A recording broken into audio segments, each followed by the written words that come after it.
How's it going? This is Ricardo, and in this video I'll show you how to remove the wireless card on a Dell Latitude 3580.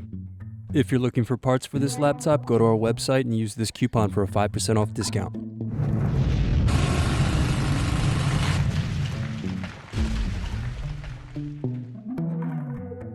First unscrew, then remove access door.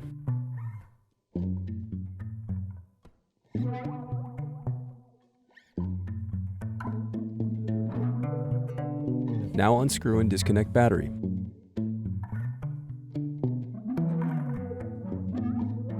Now unscrew, then remove bracket and disconnect antenna cables. Then remove wireless card. Thanks for watching. Don't forget to like and subscribe if you enjoyed this video. And if you need more, check out this playlist to watch other tutorials for your laptop. You can also click here to find parts for your laptop at partspeople.com.